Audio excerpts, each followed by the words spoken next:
The GSXRR, an exquisite machine that in the past years did grace the grid. The very bike that claimed both the Riders and Teams Championships in the year 2020. This was the bike that roared its way to victory, leaving the competition gasping for air.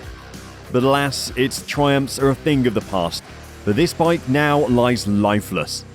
In the month of April 2021, Suzuki and Dorna came to an agreement that ensured the former's presence in the paddock until the year 2026. A year has passed since that day, and the news that has surfaced is nothing short of a bolt from the blue. Stay tuned as MotoGP Thunder unravels this interesting revelation. And if you're new here, don't forget to smash that like button and hit subscribe. Catch up on all the news and stories from the world of MotoGP. Rev your engines, it's time to suit up. Suzuki's departure from MotoGP has left riders and team members stranded and bewildered. The news hit them like a ton of bricks, leaving the World Championship in the Premier class without the bikes that had propelled many riders to the top. Legends like Barry Sheene, Marco Lucchinelli, Franco Uncini, Kevin Schwanz, Kevin Roberts Jr. and John Mir had all tasted the sweet success of Suzuki's engineering prowess. But now, the unthinkable has happened, and Suzuki is gone from MotoGP. What's even more surprising is that Suzuki has retired from the EWC Endurance Championship.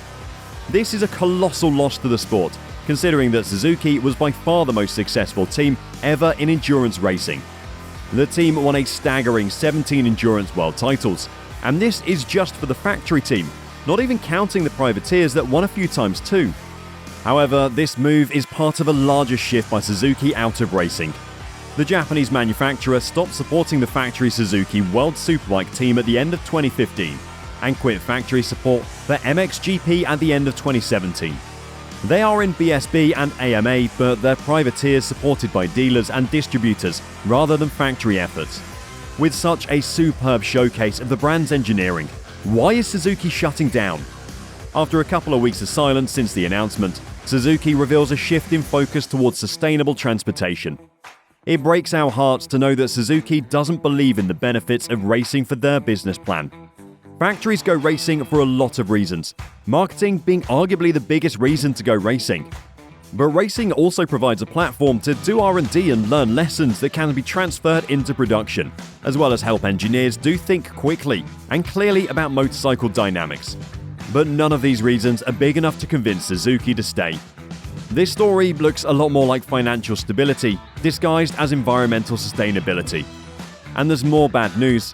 Former team manager Livio Suppo let us know that the beautiful GSXRRs will end up in the crusher, along with spare parts. Suzuki's Alex Rins is determined to avoid turning his new ride into a Suzuki. With 2 wins under his belt from the last 3 races, Rins is one of the most informed riders on the grid. But with Honda's struggles over the past few seasons, Rins is keen to avoid a similar fate. Speaking after the second day of the Sepang test, Rins stated, "I don't want to make the Honda into a Suzuki."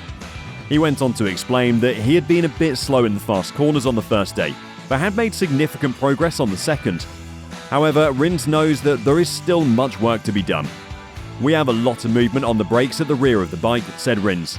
But despite needing to make improvements, he's happy with the level of progression shown so far. More or less, the feeling with the bike is good. We're on a good way. It's clear that Rins is not one to rest on his laurels. He's a fierce competitor and will no doubt be working hard to replicate his success from last season.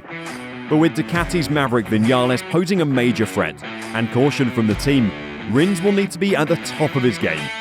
So keep an eye on Rins and his LCR Honda. As we say goodbye to Suzuki, we're left with a sense of bittersweet nostalgia. But here at MotoGP Thunder, we know that change is inevitable. And as we move forward, we'll be keeping a close eye on how these changes will unfold throughout the season. So stay tuned as we bring you the latest news and stories from the world of MotoGP. And if you haven't already, be sure to hit that subscribe button and ring the notification bell so you never miss a moment of the action. Until next time, stay upright and the throttle wide open.